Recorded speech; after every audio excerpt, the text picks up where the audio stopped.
तौसीफ अहमद खान, इस पर आपकी प्रतिक्रिया चाहूंगा। बहुत खतरनाक है और बाबर के बारे में जो बातें उन्होंने कही वो आपने सुनी।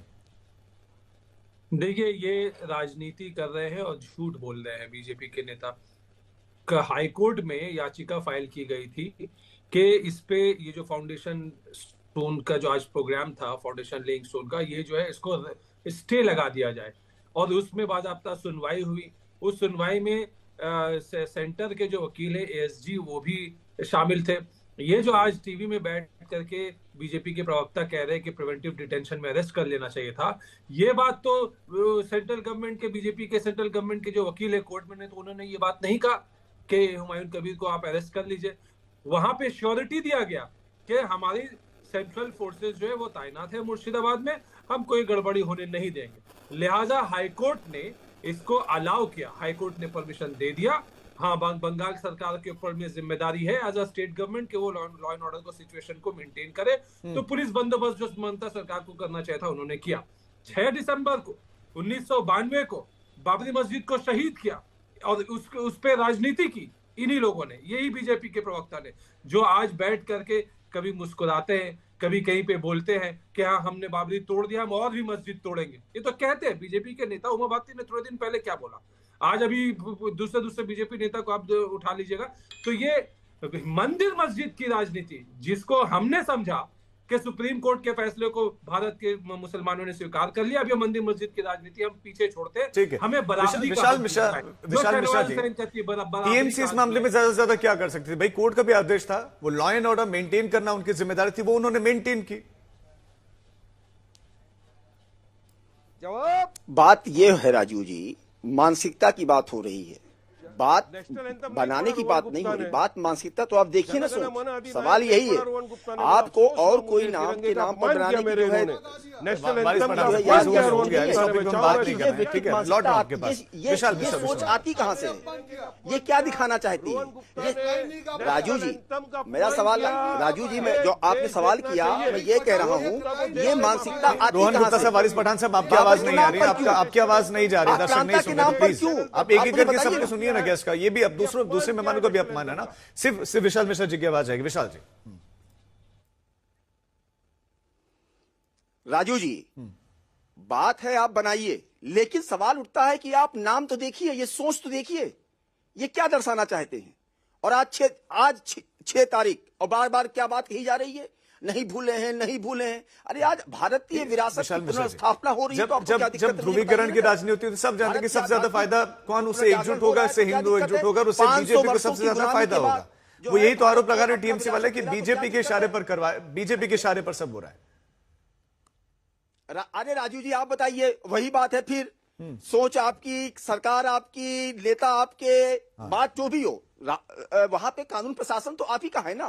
तो इस सोच को तो आप देखिए ना, सवाल तो मतलब आप क्या करना चाहिए था? प्रशासन को रोक देना चाहिए था, जो यहाँ पर नोट कर, आधारशिला नहीं रखने देनी थी।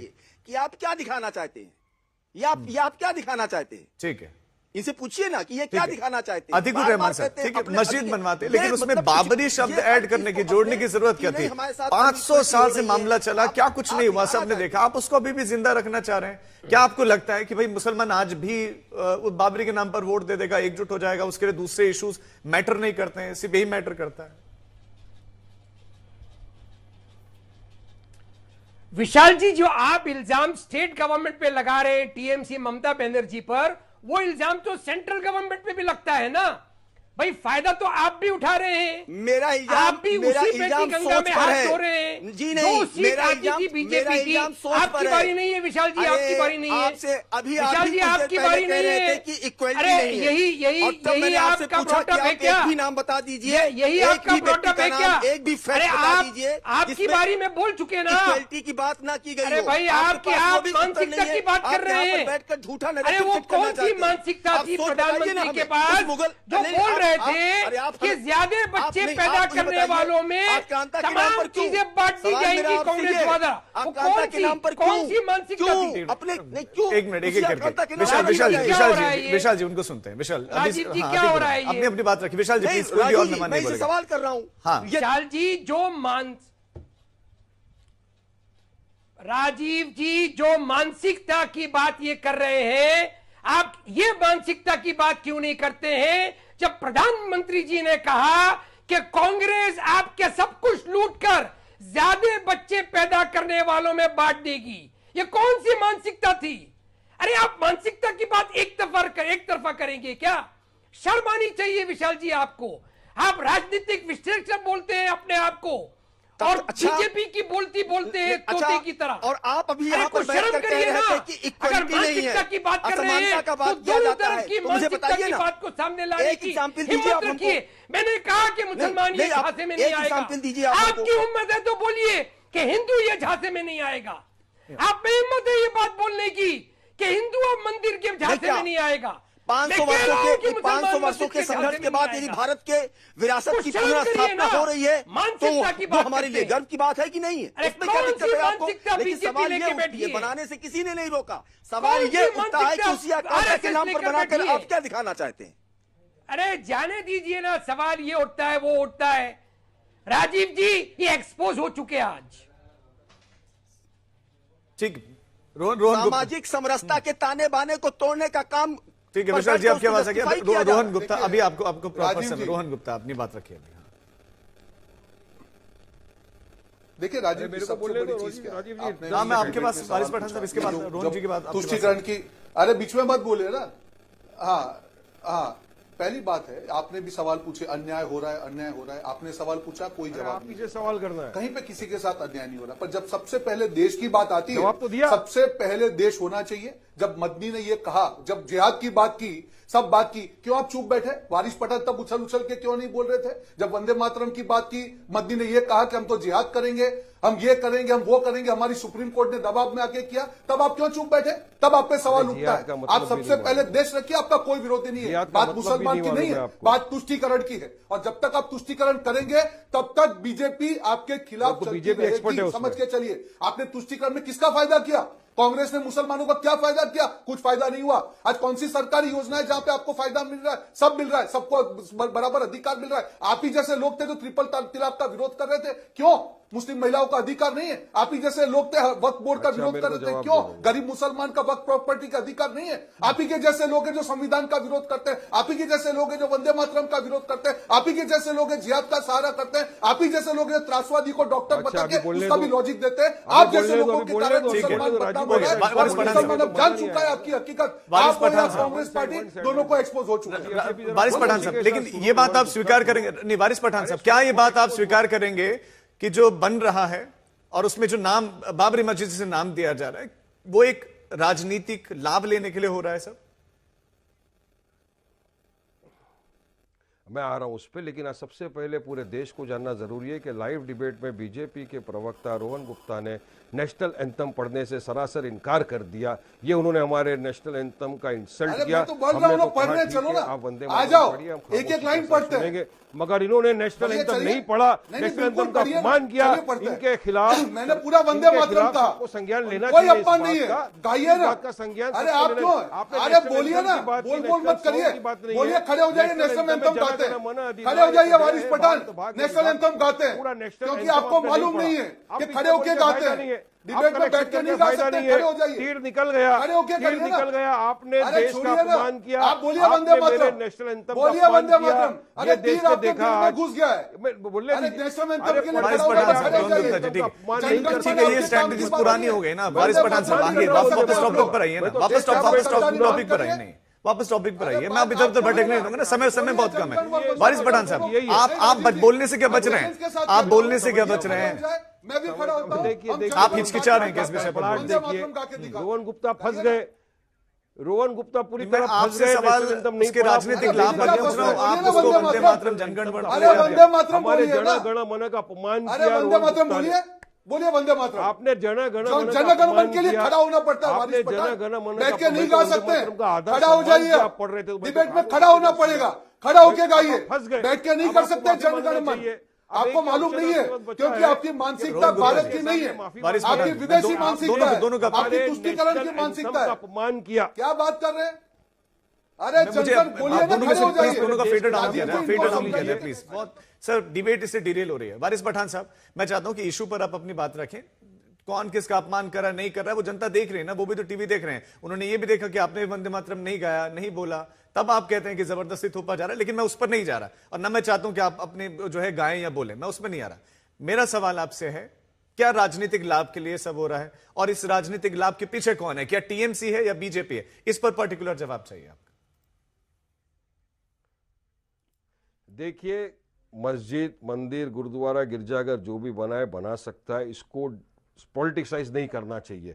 ये वो जगह है जहाँ से प्यार मोहब्बत की बात होती है, जहाँ से इंसान दीन धर्म की बातें पढ़ता है, सीखता है। इसको पॉलिटिसाइज करके देश का वातावरण किसी को भी खराब करने की कोई ज़रूरत नहीं है। हम तो एक बार हमारी बाबरी को गवा चुके हैं, लेकिन हमारी बाबरी जिंदा थी, जिंदा है, जिंदा रहेगी। हमारा मानना है एक बार मस्जिद बन गई ता कयामत तक मस्जिद रहेगी। और सुप्रीम कोर्ट का जो जजमेंट आया था वो आस्था की बुनियाद के ऊपर था, एविडेंस के ऊपर नहीं था। सुप्रीम कोर्ट के जजेस ने कहा कि कोई प्रमाण नहीं मिलेगा वंदे मातरम गा दीजिए, तोड़ के वहां पर मस्जिद बनाई गई है। एएसआई के रिपोर्ट को भी उन्होंने साइड में कर दिया है। आप नेशनल एंथम तो पढ़ नहीं रहे और मुझे बोल रहे हो कि ये पढ़िए। मैं तो सम्मान करो, अपने लेवल नेशनल हो गया। तौसीफ आपको चर्चा के साथ बनाते हुए, तौसीफ सवाल एक हुमायूं नहीं, क्योंकि मैं लौट रहा हूं दोनों का fader down please. Tauseef Ahmed, सवाल यह है कि हुमायूं कबीर भी अपनी स्टेटमेंट में यह कहते हैं कि टीएमसी भी अन्याय कर रही है। जगन्नाथ मंदिर के लिए खूब आप खुला खर्च करते हैं, लेकिन जहां वहां बाबरी मस्जिद की हम नींव रखने जा रहे हैं, ईंट रखने जा रहे हैं, तो आप भी उसका विरोध कर रहे हैं। नहीं, देखिए, विरोध है इस बात से कि ये बाबरी मस्जिद को जो शहीद किया गया था 1992 6 दिसंबर को, और जिस वजह से हर साल आज के दिन ममता बनर्जी जो है उसको ब्रदरहुड डे आज मनाती है, तो वजह यह क्योंकि ये दिल का मामला है, ये लोगों के इमोशंस का मामला है। बंगाल की जनता, देश की जनता, दुनिया भर की जनता को दिल में ठेस पहुंचा था जब बाबरी मस्जिद को शहीद कर दिया गया था 1992 6 दिसंबर को। और इस मुद्दे को लेकर के कोई राजनीति करे, ये ठीक नहीं। बेशक मस्जिद में हम जाते हैं, अल्लाह की इबादत करते हैं, अल्लाह से दुआ करते हैं, और मस्जिद से प्यार मोहब्बत और भाईचारगी का मैसेज लेकर के निकलते हैं। लेकिन इस मुद्दे को वही काम करना जो बीजेपी ने किया। बीजेपी मंदिर के मुद्दे को पॉलिटिसाइज किया अपने राजनीतिक लाभ सेकने के लिए, और इसके खिलाफ है कि बंगाल में अगर ये जो है, हम दंगा नहीं चाहते, बंगाल की जनता जो है मंदिर मस्जिद की पॉलिटिक्स नहीं चाहती। चाहे 2002 में गुजरात का जो नरसंहार किया था बीजेपी ने, उस वक्त भी बंगाल सबसे आगे खड़ा था। उस वक्त भी 2002 में गुजरात से कितने सारे लोगों को जो है शरण में लिया था बंगाल ने। बंगाल के चीफ मिनिस्टर ने खुलेआम उस वक्त में ये मैसेज दिया था। और 1992 में भी बंगाल में लोग सड़क में उतर करके इसका प्रोटेस्ट किए थे, पीसफुल प्रोटेस्ट किए थे कि इस तरीके से मस्जिद को शहीद कर देना संविधान पे खतरा, संविधान पे हमला है। और सुप्रीम कोर्ट ने यह भी बोला है कि 6 दिसंबर 1900 मस्जिद में शहीद किया गया मस्जिद वो एक जुर्म है, एक क्राइम है। हालांकि इस आस्था के बुनियाद पे फैसला सुना दिया गया था जज ने। मैं इस पर टिप्पणी लूंगा विशाल जी आपसे, लेकिन उससे पहले अतीकुर रहमान साहब, मैं आप चूंकि मुस्लिम स्कॉलर हैं, मैं आपसे जानना चाह रहा हूं कि क्या जो बाबरी है, जो मस्जिद है, क्या आज भी आप मुस्लिम के इमोशन से जुड़ी हुई है? No, not at all Rajiv ji, not at all. मैंने आपसे पहले भी कहा कि आज का मुसलमान इस राजनीति को समझ गया है, ये षड्यंत्र को समझ गया है। आज अगर मुसलमानों को कुछ चाहिए तो वो सिर्फ और सिर्फ भारत की तरक्की, जो भारत की तरक्की ऐसे राजनीतिक द्वारा नहीं हो सकती है। जब तक के नौकरी, एजुकेशन और जब तक के हमारे तिरंगे का अपमान होता रहेगा इन्हीं राजनीतिक द्वारा, तब तक के हम ये काम नहीं कर पाएंगे। सबसे बड़ी लायबिलिटी अगर कोई शुक्रिया अदा कर रहे हैं, जो मौजूदा आदमी आया उनको भी बहुत शुक्रिया। आगे का प्लान क्या है, आप क्या करना चाहते हैं? नहीं तो मस्जिद बनाएंगे, मस्जिद को साथ साथ मेरा कोई इस्लामिक हॉस्पिटल भी बनाएगी, एक मेडिकल कॉलेज भी बनाएगी, वो दूसरा एक होटल कम रेस्तरां भी बनाएगी, पार्क भी बनाएगी, हेलीपैड भी बनाएगी। मेरा 300 करोड़ का प्रोजेक्ट है, वो 300 करोड़ में ये सब पूरा हो जाएगी। मुस्लिम आदमी को मैं बहुत बहुत सपोर्ट दे रहा है। जो लोगों को सपोर्ट दे रहा है मैं जिंदगी भर उनको नहीं भूलूंगी। जो लोग मेरा इरादा सफल करने के लिए जो सपोर्ट दे रहा है, मैं बहुत बहुत इनको शुक्रिया अदा करती हूँ। हुमायूं कबीर को आप सुन रहे थे। अतीकुर रहमान साहब, मैं उस समय आपको अचानक जो है ये उनका बयान आ गया था, आप कंप्लीट कीजिए, लेकिन वो कह रहे हैं कि मेरे तो प्रोजेक्ट यहीं तक नहीं है, वो तो 300 करोड़ के प्रोजेक्ट की बात कर रहे हैं।